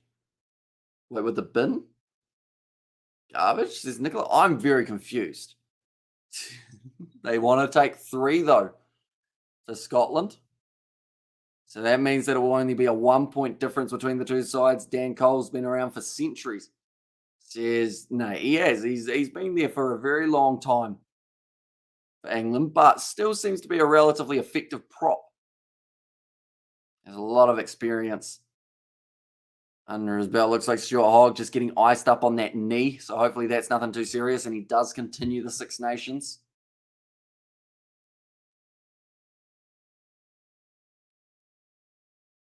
Now, Finn Russell, he's missed a couple sitters today. So he can't afford to miss this one, or else then Scotland still will find themselves down by 4. And if he had known he would miss it, could have taken on the 3. But that one, well, sorry, taken on the 7, I should say. And really game on. Last 10 is going to be mental come on England, says Kev. Right, that is going to make the score 22 points to 23, ladies and gentlemen. A 1-point game between these two sides. Last time they played, it was a 3-point contest, 20 points to 17, and it was the Scottish who were able to walk away the victors. This matchup, we've got 12 or so minutes remaining to decide exactly who takes out this game. The draw is very unlikely, though, which is one good thing about this scenario. Now kicked him behind, or sorry, passed across the back line, I should say. Now Kinghorn, this is his first chance. Show what he can do while they do keep Finn Russell out there, like I mentioned. He's also got a bit of a chance. Now, Sione Tuipulotu, wait, so I believe Kinghorn's actually on for Hogg, sorry, I should say. That's going to be a miscommunication from Jack Dempsey to his winger. Very close game, says Nate. It is. And it's good, because who doesn't love watching a game that goes down to the wire?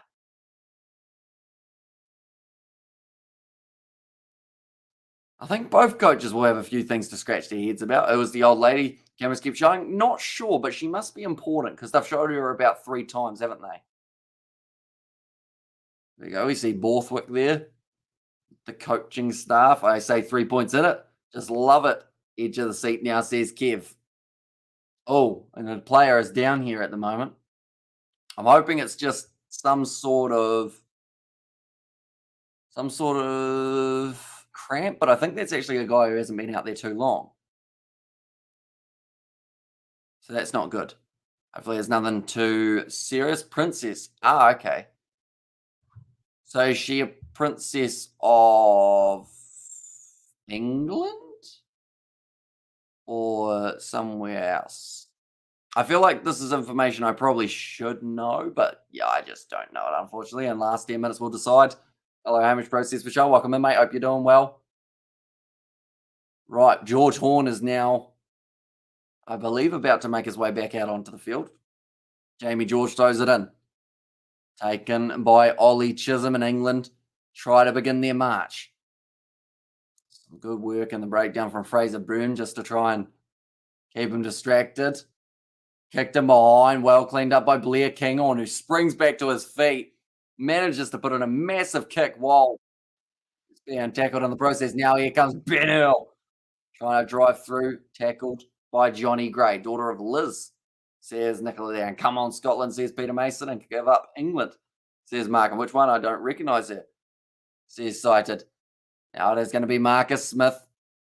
Passes off to his first receiver.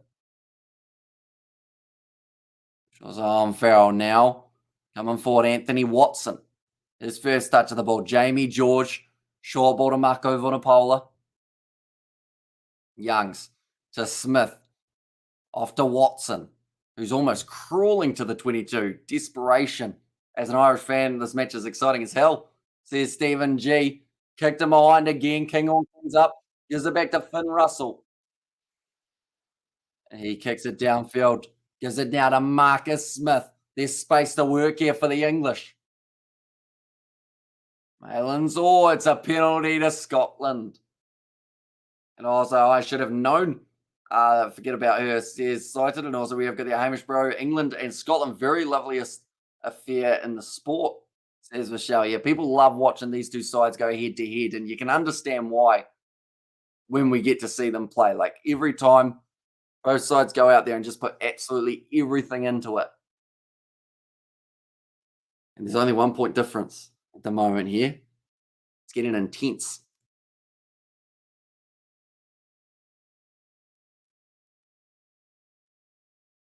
It was a good kick from Finn Russell initially to be able to clear some of the pressure, but then England are always looking for that counter. They almost were able to find it there. Now thrown long, Sione Tuipulotu takes it. That looked like it hurt the spine the way that he fell.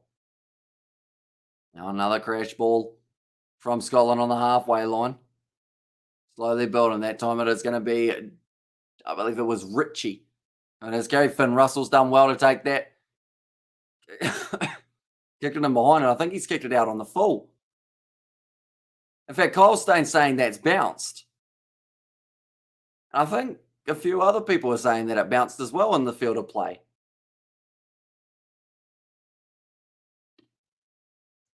Just.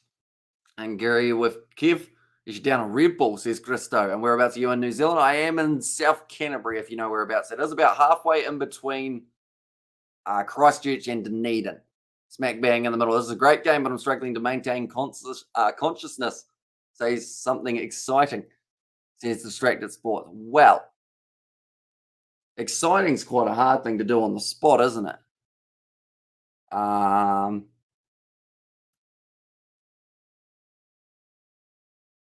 If your mum had balls, should be your dad.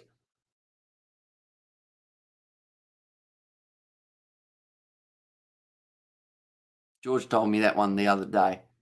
I was explaining where Russell and Kinghorn are playing. Says Eric, so I believe Russell's first receiver, fly half, and I think Kinghorn is actually sitting in as a bit of a fullback role at the moment by the looks of where he's standing. Is it off to Sione Tuipulotu? Now a nice step. One more. Off to Blair Kinghorn. Finds another offload. Duan Fundermover just manages to stay in the field of play. Going to be 10 minutes of helter-skelter now and great matchup. Loving this game as always, says Kev. To the right, Russell. Now off to Jack Dempsey. Almost managed to go through. And as for our uncle and auntie, how are they? They're doing very well. Mum's currently asleep. Dad is currently away on a golf tournament, but I assume he is currently sleeping as well. Tuipulotu goes to Russell. This is the best opportunity that they've got now. Men on the outside. Here come the Scottish. Ferguson goes to Duan Fundermover. Reaches out. Scores the try. And he is successful in his venture to the try line. That is the bonus point now for Scotland. Favour for Wales, says Shinji. And then who's going to win, says Max. Well, with that last-minute try from Scotland, that will give them a very good opportunity to go on and win this game. But there's still time left on the clock. That is the big thing as well. Try. Good golly, says Distracted Sports. Was that exciting enough for you, Distracted? And Fundermover, says Nate. There as well. They had numbers. 3-on-1 out wide. They gave it to Duan Fundermover early. That was Ferguson who made that decision. And he just drives his way over the try line. Amish, congratulations, 22K mark. 8 subscribers. Thank you very much, mate. Usually appreciated. 4 passes, Kev. Cheers, Angus. And that's great, Scotland. Says Peter there as well. But boom. Slams it down. You can see the excitement of Gregor Townsend, although this game's not done yet. If they convert this, England can still win if they manage to get themselves a converted try. If they don't convert this, then England would win this game if they got themselves a non-converted try. I said to the Landers, can I please have a follow? They said, I'll follow you back on Instagram because I said, please, says Max. Not over yet, says Kev. Exactly right. That kick has gone over, though, from that man Finn Russell. We now find ourselves sitting with 4 minutes left on the clock. And they take themselves the lead right near the end of the game. Right. England kick off. Down towards the 22, nicely taken again. Hugh Jones has been taken off the field. That is for Chris Harris, who has now made his way out there. Taken back into the 22. Joe Marchant also off the field. That is for Ollie Lawrence, who gets 4 minutes at the end of this game. So strategic from England, trying to unleash him late. Marcus Smith now taking that ball, and that man hardly has any white left on his English strip, and he's just had his pants pulled down as well in the process. Lucky for him, he was wearing his budgie smugglers. And Van der Merwe comes from town where I live, says Peter there. And yeah, they still have 5 minutes to score a try.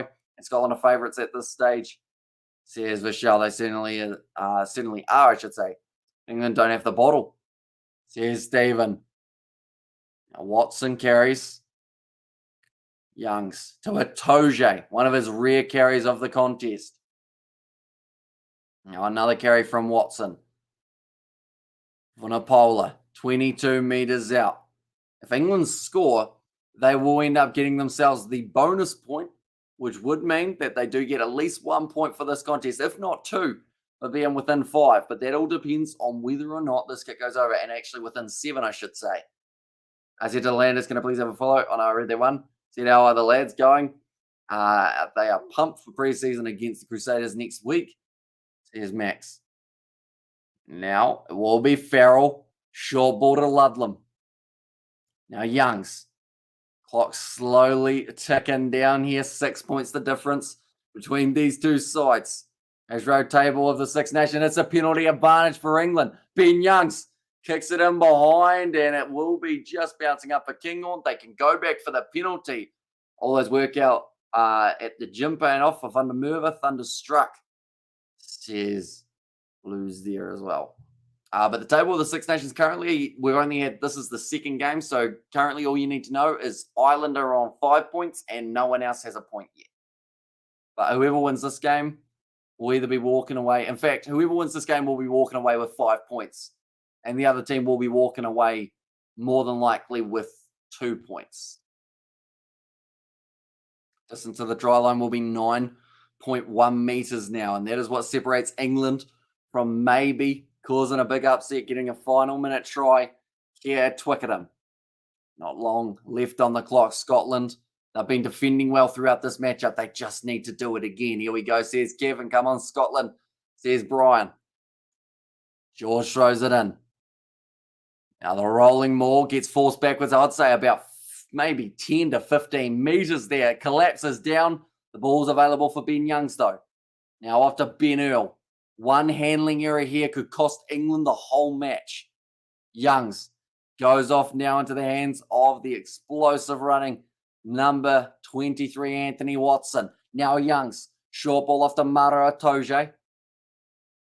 Youngs again, goes to Earls. This is where England would absolutely love to earn themselves a penalty advantage, just to be able to really test out what they can do with this back line while also knowing you've got that security of going back.